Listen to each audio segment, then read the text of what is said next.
Good morning, everyone. Today's the subject business study.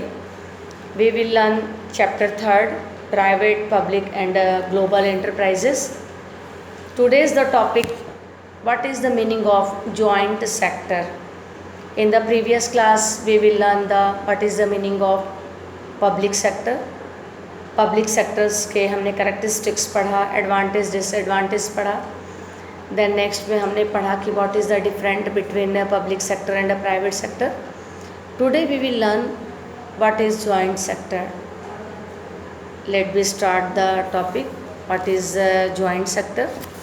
Actually the joint sector is a form of partnership between the public sector and the private sector in India.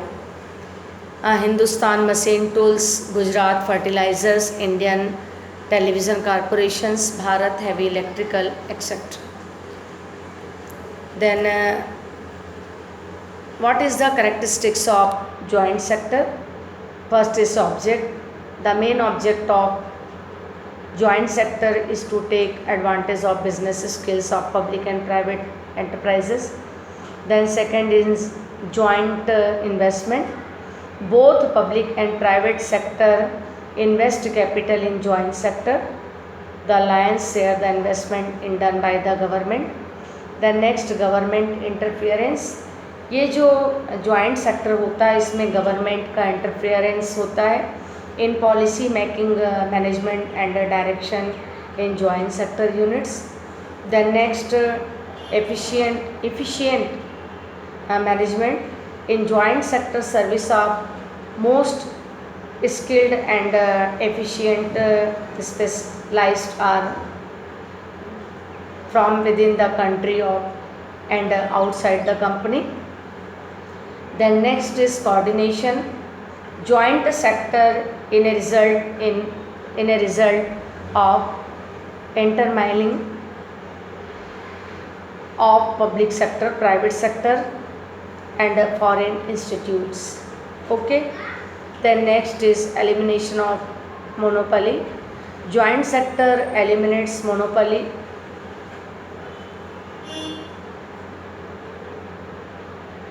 Joint sector eliminates monopoly of any sector from the market. Then division of risk. ये जो joint sectors होते हैं, चूँकि इसमें public और private company दोनों होती है, तो जितने भी रिस्क होते हैं वो आपस में लोग डिवाइड कर लेते हैं.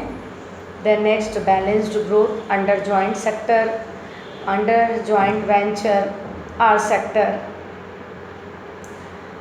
The units are established the in those areas where there is no industrial units. Okay. तो ये मैंने बताया कि कैरेक्टरिस्टिक्स ऑफ जॉइंट सेक्टर्स क्या क्या हैं. तो फर्स्ट, इसका मेन ऑब्जेक्ट होता है प्राइवेट और पब्लिक कंपनी दोनों मिलके कार्य करें और ज़्यादा से ज़्यादा जो है इसका एडवांटेज बिजनेस को मिले. फिर मैंने बताया कि जॉइंट इन्वेस्टमेंट, इसमें जो पब्लिक और प्राइवेट सेक्टर जो होते हैं लोग मिलकर कैपिटल को इन्वेस्ट करते हैं.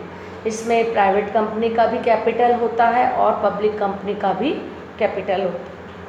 फिर मैंने बताया कि एफिशिएंट मैनेजमेंट होता है, चूँकि दोनों के पब्लिक होते हैं तो ये जो मैनेजमेंट होता है वो एफिशिएंट होता है.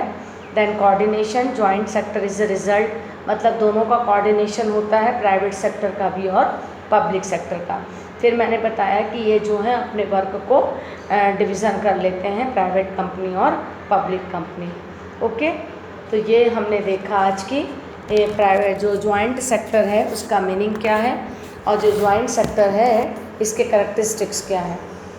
उसी प्रकार से हम नेक्स्ट आप देखेंगे कि ऑब्जेक्टिव ऑफ जॉइंट सेक्टर्स क्या है, जिसमें हम देखेंगे कि रिपेड इकोनॉमिक्स ग्रोथ. इसके अलावा जो है attitude of monopoly and constructed of economic power. फिर हम देखेंगे नो नीड ऑफ नेशनलाइज्ड. तो ये बहुत सारे इसके ऑब्जेक्ट हैं. फिर हम देखेंगे कि इसके डिसएडवांटेज क्या है और साथ ही साथ इसका इम्पोर्टेंस क्या है. ओके. Thank you.